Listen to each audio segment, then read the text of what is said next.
Tanishq India का सबसे fastest growing jewellery brand है।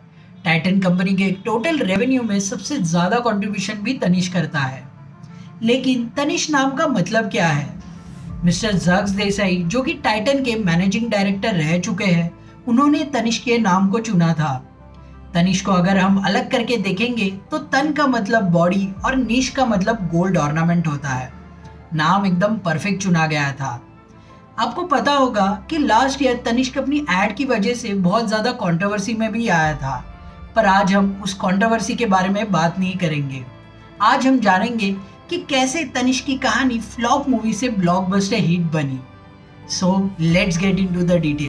कहानी शुरू होती है 1991 से।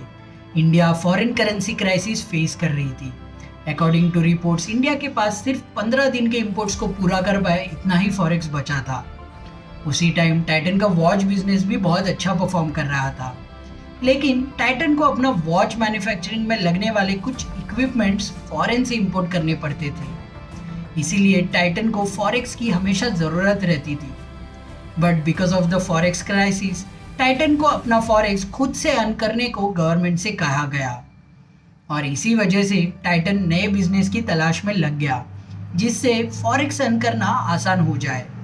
उसी दौरान मिस्टर जग्स देसाई मुंबई के ताज पैलेस होटल में James and jewellery exhibition attend करने गए। एग्जीबिशन पूरा अच्छे से देखने के बाद उन्होंने नोटिस किया कि ज्वेलरी डिजाइन्स बहुत ही ज़्यादा मीडियोकर और कारीगरी तो बहुत ज़्यादा ऑर्डिनरी थी। मिस्टर जग्स को लगा कि क्यों ना टाटा एंड टाइटन कंपनी, जो टाटा ग्रुप का एक हिस्सा है, ज्वेलरी मैन्युफैक्चरिंग बिजनेस में उतर जाए। पहले से ही इंडिया में ज्वेलरी के नाम पे इंडियंस को फंसाया जा रहा था। 22 कैरेट बोल के किसी को 15 कैरेट, किसी को 11 कैरेट का गोल्ड बेचा जा रहा था। इसी रॉन्ग प्रैक्टिसेस को जग्स को ब्रेक करना था। आप अपना ही एग्जांपल ले लो। अगर आप अपना पुराना गोल्ड कभी किसी गोल्ड ज्वेलर के पास बेचने गए हो तो आपके गोल्ड के वैल्यू के बदले बहुत कम पैसे मिले हो, और उसका रीज़न मेन यही रहता था कि इम्प्योर गोल्ड। अभी तो इंडियन गवर्नमेंट ने बहुत सारे हॉलमार्क जैसे स्टैंडर्ड्स लाए हैं, फिर भी बहुत सारी जगह इंडिया में ये मैल प्रैक्टिसेस, जहाँ पे कस्टमर्स को अभी भी फंसाया जा रहा है, वो कंटिन्यू है। मिस्टर जग्स की ज्वेलरी बिजनेस आइडिया पे बहुत सारा रिसर्च करने के बाद टाइटन कंपनी ने ज्वेलरी बिजनेस को ग्रीन सिग्नल दिया। मिस्टर शांताराम, जो वॉच डिवीजन के प्रोजेक्ट मैनेजर थे, उन पे ज्वेलरी बिजनेस शुरू करने की रिस्पॉन्सिबिलिटी दी गई। होसूर कर्नाटका में 65 करोड़ की इन्वेस्टमेंट के साथ एक बड़ा गोल्ड ज्वेलरी प्लांट सेटअप किया गया। शुरुआत में टाइटन का फोकस था कि ज्वेलरी सिर्फ फॉरेन में एक्सपोर्ट करने के लिए बनाई जाएगी, क्योंकि आपको याद है ना, टाइटन को फॉरेक्स की बहुत ज़्यादा ज़रूरत थी, और इसी वजह से टाइटन ने अपनी ज्वेलरी बेचने के लिए शुरुआत में यूरोपियन मार्केट्स पे फोकस करना इम्पोर्टेंट समझा। लेकिन तभी 1990s में ग्लोबल इकोनॉमी बहुत ज़्यादा डाउन थी। लोग सेविंग्स पे ज़्यादा फोकस कर रहे थे, पर इसी वजह से टाइटन का ज्वेलरी बिजनेस यूरोप में नहीं चला। टाइटन ने अमेरिकन मार्केट में भी अपना लग आजमाया, बट कुछ खास इम्पैक्ट नहीं कर पाए। तभी कंपनी ने डिसाइड किया कि वो इंडियन मार्केट में अपना ज्वेलरी बिजनेस लॉन्च करेंगे। टाइटन के पास ये बहुत बड़ी अपॉर्चुनिटी थी। इंडियन ज्वेलरी मार्केट बहुत ज़्यादा बिखरा हुआ था। छोटे छोटे फैमिली लेवल पे गोल्ड ज्वेलर्स थे, बट इंडिया लेवल पे कोई बड़ा रिटेल ब्रांड नहीं था। मिस्टर जग्स देसाई कॉन्फिडेंट थे कि टाइटन ब्रांड का फायदा तनिष्क को ज़रूर होगा, और इसी कॉन्फिडेंस के साथ तनिष्क ने इंडिया में अपनी 18 carat European style jewellery launch कर दी। जग्स और उनकी टीम कॉन्फिडेंट थी कि वो इंडियन ज्वेलरी मार्केट को रेवोल्यूशनाइज करने वाले हैं, बट ऐसा नहीं हुआ। कुछ दिनों में ही पता चला कि 18 कैरेट ज्वेलरी की इंडिया में ज़्यादा डिमांड ही नहीं है, जबकि 18 कैरेट ज्वेलरी दुनिया में एक वर्ल्ड स्टैंडर्ड थी। पर इंडियन मार्केट उस वर्ल्ड स्टैंडर्ड के लिए एक एक्सेप्शन था। टाइटन टीम को अपने मार्केट रिसर्च में पता चला कि इंडियन सिर्फ गोल्ड ज्वेलरी पहनने के लिए नहीं लेते, बल्कि उसे एज एन इन्वेस्टमेंट भी मानते हैं।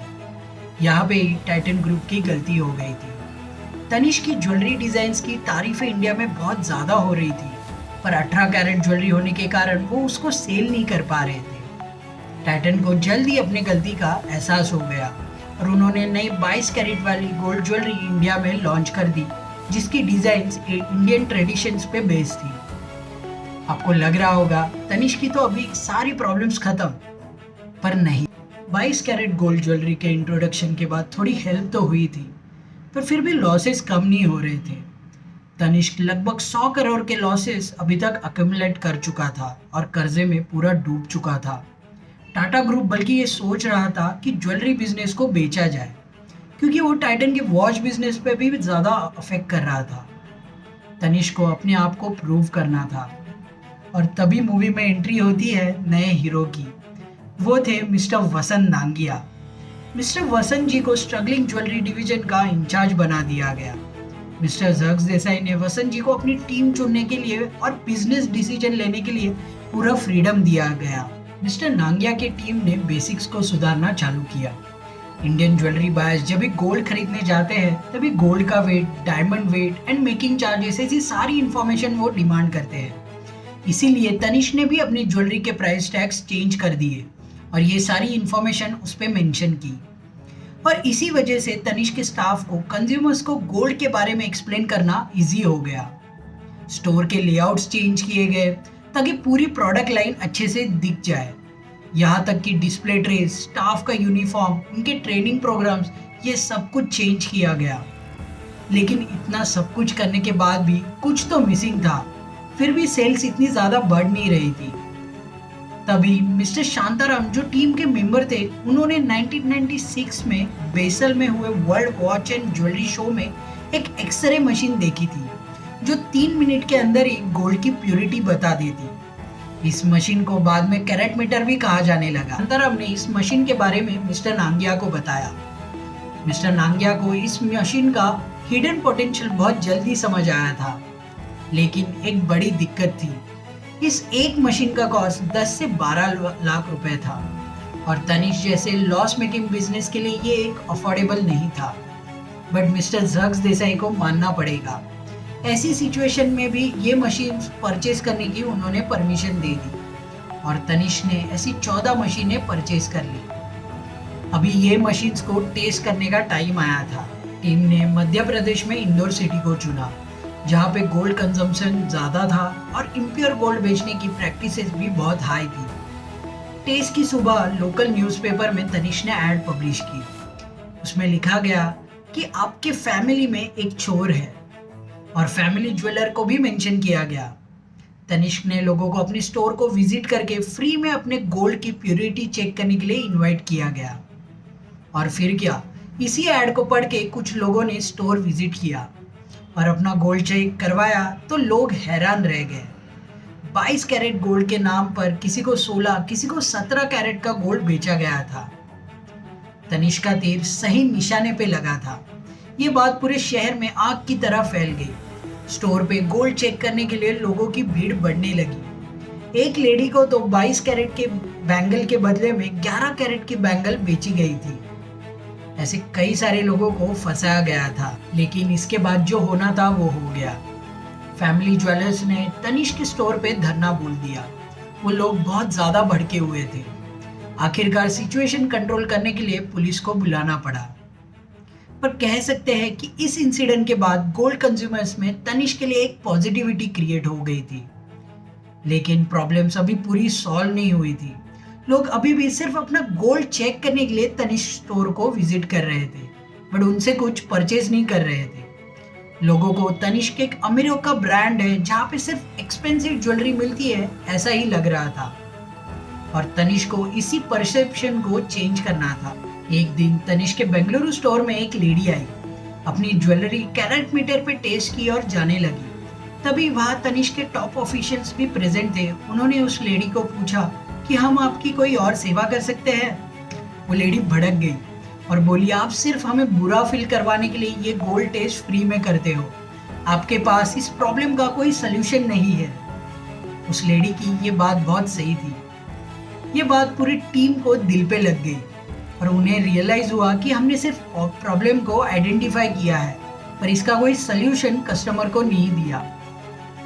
तो इसके बाद टीम ने बहुत ज़्यादा ब्रेनस्टॉर्मिंग की और टीम ने एक न्यू स्कीम इंट्रोड्यूस की। उसका नाम था 1922 स्कीम। आइए जानते हैं ये 1922 स्कीम क्या थी। जब भी लोग अपना 22 कैरेट गोल्ड कैरेट मीटर पे चेक करने आएंगे, तभी अगर वो गोल्ड 22 कैरेट के नीचे आया और 19 कैरेट के ऊपर, तो तनिष्क उस इम्प्योर गोल्ड के बदले 22 कैरेट गोल्ड एक्सचेंज कर देगा। गोल्ड के डिफरेंस का पूरा कॉस्ट तनिष्क बेयर करेगा और कंज्यूमर्स को सिर्फ मैन्युफैक्चरिंग कॉस्ट पे करनी पड़ेगी। This was a genius idea. It worked wonders for Tanishq. बहुत सारे लोग स्टोर विजिट करने लगे और अपने गोल्ड को एक्सचेंज करवाने लगे। दिवाली के फेस्टिवल में तो इस स्कीम की बदौलत इंडिया के कई सारे तनिष्क स्टोर में एक ही दिन में 1 करोड़ से भी ज़्यादा प्रॉफिट रजिस्टर किया गया। इसके बाद तनिष्क ने कभी पीछे मुड़ के नहीं देखा। तनिष्क ने अपनी एडवर्टाइजमेंट्स में भी बदलाव लाया। एक वेस्टर्न क्लासी सेटअप से इंडियन ट्रेडिशंस के ऊपर बेस्ड एडवर्टाइजमेंट स्टार्ट कर दी है और उसका नतीजा तनिष्क के पास affordable Indian tradition based jewellery भी अवेलेबल है। इसके बारे में लोग अवेयर हो गए। लोग ज्वेलरी टेस्ट के साथ ज्वेलरी परचेज करने भी आने लगे।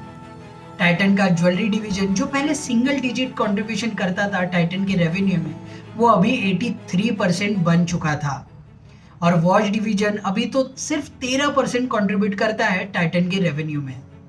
अभी टाइटन ने बहुत सारे नए ब्रांड्स भी लॉन्च कर दिए हैं, जैसे कि मिया जो वर्किंग वुमन पे फोकस्ड है, रीवा जो हैंडक्राफ्टेड ज्वेलरी है जो इंडियन वेडिंग्स एंड ट्रेडिशन के लिए बनाई जाती है। पद्मावत मूवी के थीम पे भी तनिष्क ने बहुत सारी ज्वेलरी डिजाइन्स लॉन्च की और वो बहुत ज़्यादा पॉपुलर भी हुई थी। तनिष्क की ये इनोवेशन जर्नी किसी एक स्टीव जॉब्स पे फोकस नहीं थी, बल्कि कई सारे लोगों के हार्ट एंड माइंड के इंस्पिरेशन से ये बनी थी। आज तनिष्क इंडिया का सबसे बड़ा और सक्सेसफुल रिटेल ज्वेलरी ब्रांड बन चुका है। टाटा ब्रांड, लोगों का ट्रस्ट और कंसिस्टेंटली क्वालिटी इंप्रूवमेंट पे फोकस करने की वजह से ये मुमकिन हुआ है। ये थी तनिष्क की कहानी, एक फ्लॉप मूवी से ब्लॉकबस्टर हिट बनने की। आपको ये वीडियो अगर इंटरेस्टिंग लगी हो तो please give it a thumbs up. धन्यवाद।